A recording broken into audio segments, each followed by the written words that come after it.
이번 영상은 2021년 서울대, 연세대, 고려대 1971명이 자퇴한 사유와 다른 대학들의 현황 및 N수생 증가에 따른 대책에 대해 설명드리겠습니다.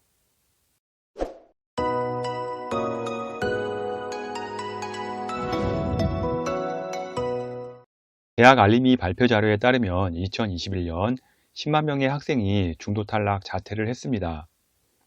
최고의 명문대인 서울대가 405명, 연세대가 700명, 고려대가 866명, 총 1971명이 작년 한 해 학교를 중도에 포기했는데요. 이 부분은요, 재적학생 전부를 놓고서 낸 통계라 그렇지 신입생 기준으로 보게 된다면 상당히 심각할 정도입니다.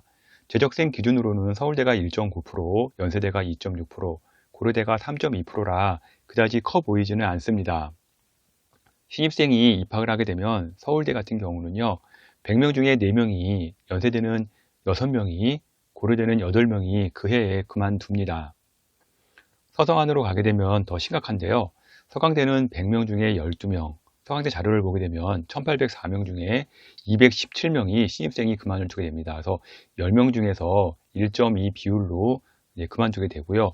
성균관대, 한양대는 10명으로 신입생 10명 중에서요, 1명은 자퇴하는 꼴이 됩니다. 지방대에서 인서울로, 인서울대학에서는 스카이 서성안대학으로, 스카이 서성안에서는 의치 한양학수 대학으로 가는 도미노 현상이 벌어지고 있습니다. 서울대, 공대 같은 경우 123명이 자퇴를 했고요. 농업생명과학대가 90명, 자연과학대가 57명 자퇴를 했습니다. 총 405명 중에서 공대, 농업생명과학대, 자연과학대 비율이 상당히 큰 걸 볼 수가 있고요. 연세대 같은 경우도 700명 자퇴생 중에서요, 공대 260명, 이과대가 94명이 자퇴를 했습니다. 고려대도 866명 자퇴생 중에서요, 공대가 196명, 생명과학대가 194명으로 이과대생 학생들이 상당히 많은 비율을 차지하고 있는데요. 저도 컨설팅을 하면서 반수생들 많이 상담했는데요. 대부분은 의치한약수 지원자였습니다. 중경 외시, 건동 홍숙 대학들도 상황은 비슷합니다. 대부분 대학이 100명 중에서 8명 이상 중도 탈락을 했고요. 이화여대 같은 경우는 그 중에서도 가장 낮은 중도 탈락 비율을 보였는데요. 3,300명 중에서 223명이 중도 탈락을 했고요. 6.6%의 탈락 비율을 보여주고 있습니다. 홍익대 같은 경우는요, 좀 큰 탈락 비율을 보이고 있는데요. 서강대와 함께 100명 중 12명 이상의 신입생 중도 탈락 비율을 보여주고 있습니다. 직업국 대학들도 상황은 비슷합니다. 직업국 대학도 신입생이 입학을 한 다음에 100명 중에서 7명 이상은요, 그 해에 자퇴를 하고 있는 상황이고요. 지방 거점 국립대의 큰 축인 부산대, 경북대, 충남대 같은 경우는요, 9명 이상의 중도 탈락자가 나오기 때문에 서울과 비슷한 상황이라고 보시면 되겠습니다. 이런 상황은요, 2023년 수능에서 N수생 비율이 처음으로 30%대를 넘었고요.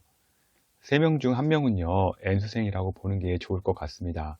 수험생 인구는요, 분명히 줄어들었으나 N수생의 증가로 입시 체감은요, 절대 줄었다고 느끼기 어렵고요. 상위권 대학의 입결은 낮아지지 않고 있습니다. 코로나로 인해 비대면 상황이 늘고요. 혼자 공부할 수 있는 시간이 많아지면서 반수의 비율이 증가했다고는 하나, 이렇게 자퇴생이 늘게 된 여러 가지 원인이 있는데요.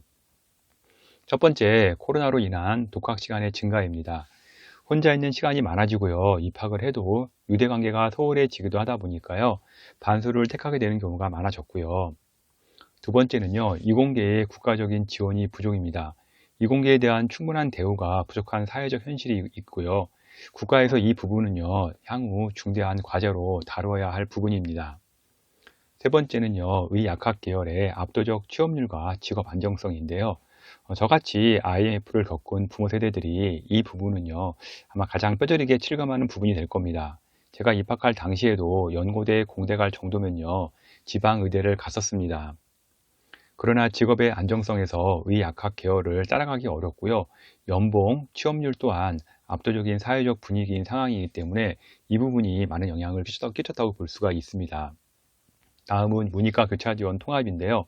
문이과 교차 지원 통합은요, 장단점이 있기는 하나 N수생 증가에는 엄청난 공헌을 하게 됩니다.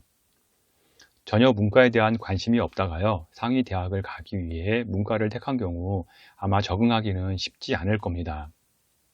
다섯 번째로 서울에 집중화된 시설 및 환경인데요. 마지막으로 서울로 집중화된 사회 환경 및 시설이 될 거라고 볼 수 있습니다. 단기간에 쉽게 해결될 문제는 아니라고 보여지고요. 현재 고1, 고2 학생과 학부모님들에게 당부할 사항이 있는데요. 이 학생들은요, 모의고사를 보게 되면 상위권 학생들 대부분 성적이 좋게 나옵니다. 1등급 5개가 흔하게 볼 수도 있고요. 또한 내신 등급이 안 좋아도요, 모의고사에서 2등급대 이내로 나오는 학생이 많다 보니까요, 정시를 쉽게 생각하는 학생도 있기 때문에 스카이 대학이 쉽게 보일 겁니다. N수생의 증가는요, 고3 때 육모, 구모를 보는 순간 모든 환상이 깨져 버립니다. 제가 컨설팅 하면서 수천 번도 넘게 들은 이야기가 있습니다. 좀 뭔지 궁금하시죠? 우리 애가 고1, 고2 때는요, 모의고사 잘 봤는데요, 고3 되니까 실수를 하네요 라는 이 대답을요, 정말 많이 들었습니다. 부모님이나 학생들의 착각이 고3 때 모의고사를 준비를 안 해서 또는 모의고사 때 실수를 해서 못 본 거라 착각을 합니다. 아닙니다. 그게 진짜 실력이었고요. 고1, 고2 모의고사 점수는요, 제발 머릿속에서 잊어 주어야 합니다. 어떤 분들은요, 고3, 구모 모의고사 성적표를 보고서도요, 고1, 고2 때 잘했으니까 잘 나올 거야 라고 환상을 꿈꾸는 분들이 계시는데요. 이미 나보다 뛰어나고 노련한 반수생들이 고3 때 들어오고요. 또한 점점 많아지기 때문에요. 고3 때 점수가 진짜 점수이니까 전략을 잘 세우시기 바랍니다. 이공계 석박사들을 의사만큼 대우해주고 처우를 개선해야 좀 미래가 밝을 텐데 앞으로 좀 걱정이 많습니다. 또한 문과도 인문학에 대한 투자를 해서 문과생들도 취업 걱정 없는 사회가 되었으면 좋겠습니다. 자기 인생은 자기가 책임을 지는 것이고요. 인생에 정답은 없습니다.